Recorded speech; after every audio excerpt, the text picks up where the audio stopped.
Today we're going to be inside working on the classroom addition to the VanPa barn. We're going to be putting some electrical in the walls, getting ready so we can do some insulating.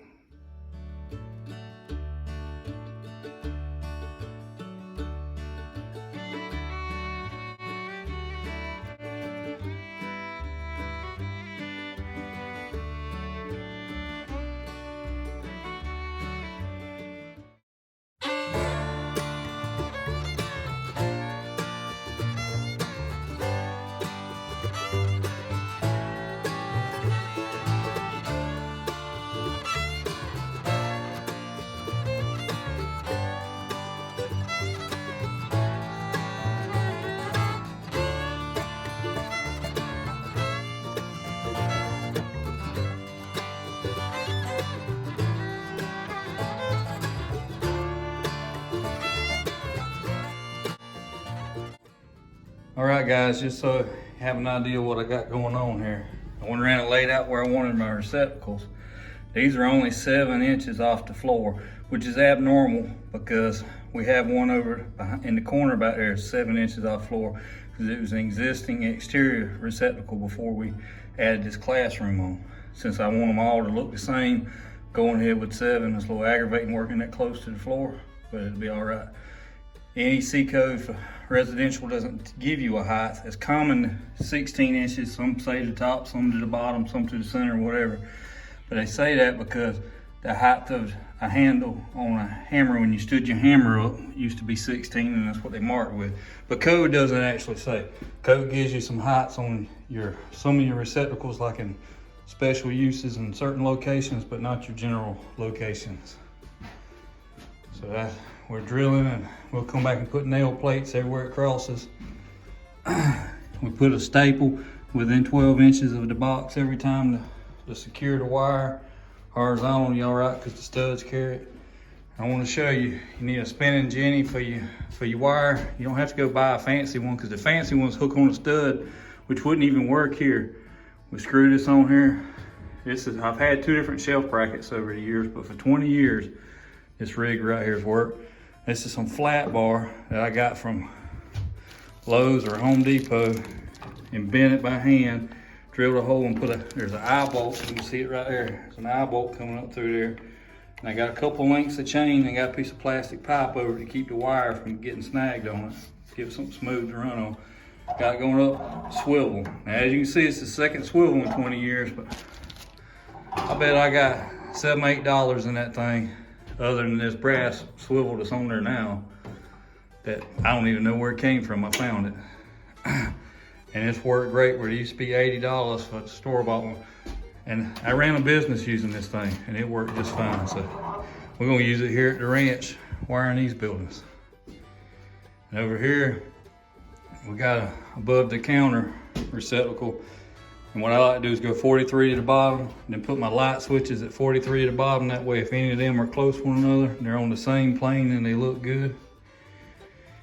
And we're gonna run back. This is our home runs. There's a wall that's got to go here yet that the panel's gonna be inside, because there's a countertop going here, and we're gonna put that cabinet in and then build a wall up against the end of it, and then place our panel. So we're just pulling the wire to the general area there and doing that.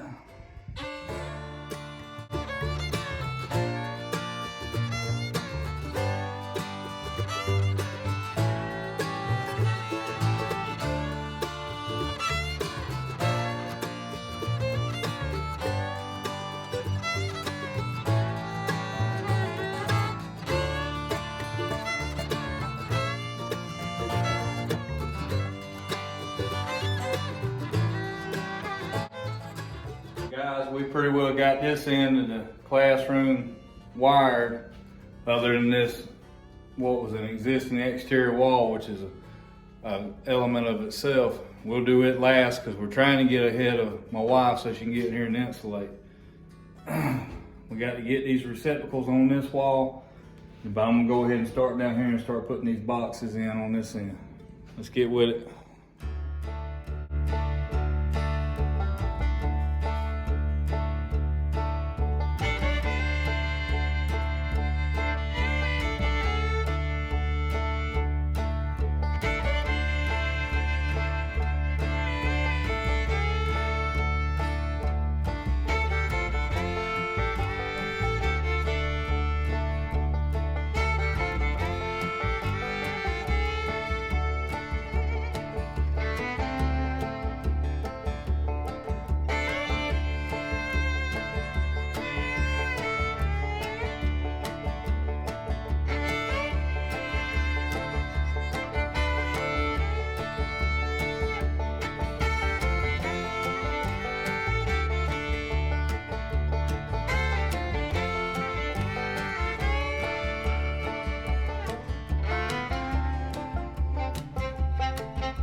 All right, so now it's time to move on to this wall right here. This OSB wall is an exterior wall under this shed before we made a classroom over here.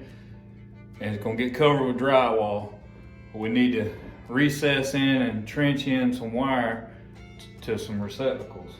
So right here, we're gonna put one down low, then we're gonna put one up a little bit higher for like a little kiosk area right here. Be used to put a monitor on the wall right here. So we're gonna get to work on that.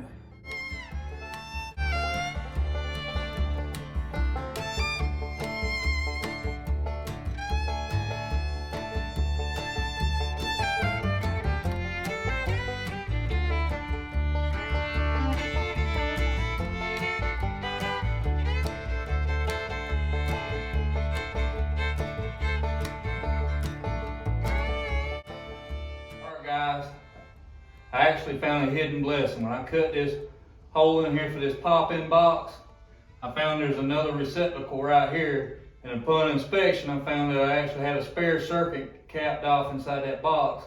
So I'm just going to tie in it and feed a wire down, and we'll have to trench this wall. We won't have to go under the floor with it. God's good.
Well guys, that does it for the electric up top here so we can get the insulation in. There's a few home runs under the bottom that has to be fished up through the floor, but I'm just gonna wait till we have that wall where that panel's going to even bother with that. Now I do have to come back with nail plates. Next supply run to town, I'll get nail plates, and everywhere these wires pass through a stud, I'll protect them with nail plates. And also over here, I don't know if you can see that, where I trenched in this wall here, we'll put nail plates across that, and then we'll do some foam everywhere our penetrations go through our bottom plate. We'll foam and seal it. Got us two receptacles in here with power so we can use it to do our drywall and run lights and stuff. So we're good to go. Get some nail plates and start stapling up some insulation. Fun times.